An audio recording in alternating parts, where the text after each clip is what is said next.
All right, have you ever, in the middle of a sell-off, tried to find some calming news? Well, Kevin Hassett, the president's Council of Economic Advisors chief, at least that guy always smiles. And so he was smiling, talking about the underlying fundamentals are good, et cetera, et cetera.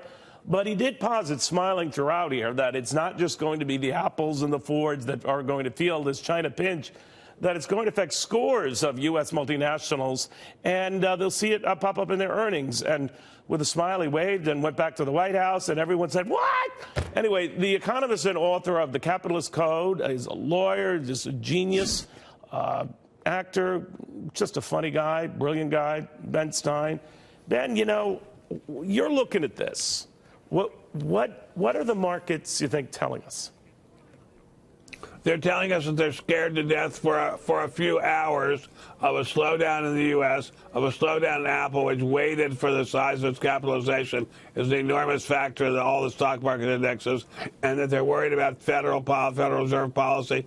Federal Reserve policy has been far too loose for far too long. They're worried they're going to tighten it too quickly. There are lots of legitimate things to worry about. I would say that today's fears and built into today's prices are not unreasonable. But on the other hand, if it were to revive and come back in a couple of days, I wouldn't think that would be unreasonable either. Sir, there's an incredibly important comment by, I think it was J.P. Morgan, but when he was asked about the stock market, he said it will fluctuate. And it's fluctuating. It's fluctuating like crazy, and it will keep fluctuating. And but in the long run, in the period that we have for watching our children grow up, if they do ever grow up, then we don't have that much to worry about. I think overall the economy is very strong. You know, it's uncanny, Ben. That is word for word what I said at the start of the show. Well, I try to learn from you. Neil. We've been on together for decades, and I've learned a great deal from you. Oh, no, please, the other way around. But, you know, I'm wondering, you know, a lot of people are looking at the crazy markets. The president referred to it as a glitch yesterday. And, you know, but I always think there's the risk, and it can be tempting for a president to marry himself to a market that's running up, a little less so when they're going down. But you own it either way, don't you? Well, I don't think he owns it. I think he may claim that he owns it. I mean, this is a guy who's unusual personality, and he will claim he owns it when he's going up. He will claim he doesn't own it when he's going down, and that the Democrats own it when it's going down. But the fact is he does own it, and it's a good economy. It's a damn good economy, and he should not be ashamed of owning it. And if we have a bad day or even a few bad days, that does not reflect badly on him. There are bound to be some corrections and some crashes. That is just the nature of the way the stock market works. No, you're right about that. But do you worry that markets... I'm sorry, my friend. Do that markets get ahead of themselves and affect the fundamentals? There's a Bloomberg report today that kind of says that. And I'm wondering what you make of that. That, in other words, the market itself can lead to a change in the fundamentals.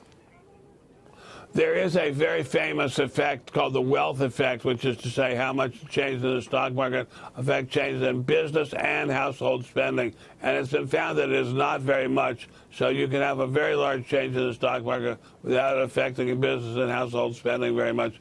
On the other hand, it will affect it, but not very much. We still have an economy that is finding plenty of uses for money and plenty of uses for money that's chasing a high return. This is an economy that is not anybody's idea of a bad economy. It's an economy that is strong, low inflation, almost no inflation, plenty of liquidity. This is a very, very good economy. How we got there exactly is not clear to me. It's not clear to me what Mr. Trump did to get us here, but somehow we're here and we're in a good position. I hope we don't do anything to screw ourselves out of it. Well, do you think the trade posture we're taking with the Chinese risks doing that? I don't think it does. I don't think I think China is too smart to let us screw up their economy very badly. I think we're too smart to let them mess up our economy very badly. Look, we're both big boys. We're both smart boys. I don't think there's any danger of China leading to a worldwide global war involving trade that's going to bring down our economy or their economy. They're in serious trouble, too, in terms of household debt, government debt, corporate debt. They do not want to get themselves in worse than they already are. We're going to get through this. We're going to get through this in a year or two. We're going to be laughing about this and scratching and saying it'll all be fine. I don't know if we'll be laughing. We might just be relieved, right? I mean, but do you get I don't think we'll be crying. Oh, well, that's good to hear. But, do you wonder, though, that China's telegraphing something? You cannot be this funny and expect me not to laugh. This is basic cable. I could be whatever you want me to be. Do you look at what's happening with China right now? And everyone is saying that it is slowing down, and that's maybe what's happening with Apple. That's what's going on with some of these other companies. And Kevin Hassett, telegraphing maybe more problems to come. Companies exposed to what's happening in China. Wouldn't it be a kick, Ben, that we do get a trade deal with the Chinese, but the benefits we wanted to get from that don't materialize because China, stumbles into a slowdown or worse? I don't think China's going to stumble into anything bad. China is a managed economy, and it's going to do just fine. China is a very, very, very strong economy. China is not going to let itself become a weak economy. China, people forget that a number of years ago, when China was suffering through a stock market crash, the Chinese government bought stock to support the market. Everybody laughed and screamed and said this is the most ridiculous thing they've ever seen. It's insanity. It turned out they made trillions of dollars on that transaction. I can see them doing it again. They are daring leaders in market behavior, and I think they will be again this time. This is a world which is a world of extraordinary prosperity by and large. If we have one or two bad days, if we have one or two bad months, yes, that's not good, but it's nothing like anything, not even be compared with really bad times in the past. All right, but they're not the only ones who use their government to get the market to do their bidding, right? I mean, we essentially did that through the meltdown by forcing rates down to zero, right? We essentially did that during the meltdown by forcing rates down to zero. We didn't actually buy stock in global in huge amounts to buoy the stock market. But maybe we should have done that. I mean, maybe we should have done that. Maybe that would have been a good idea. What Mrs. Pelosi and what other people in the Congress, the new Democrat House of Representatives are proposing is essentially wild government spending to prop up the economy. But they don't need to do it. The economy is already propped up. The economy is already extremely strong. We don't need to do that. I think if you were to say to me, Ben, I have a gun up against your head, what's the number one problem we face?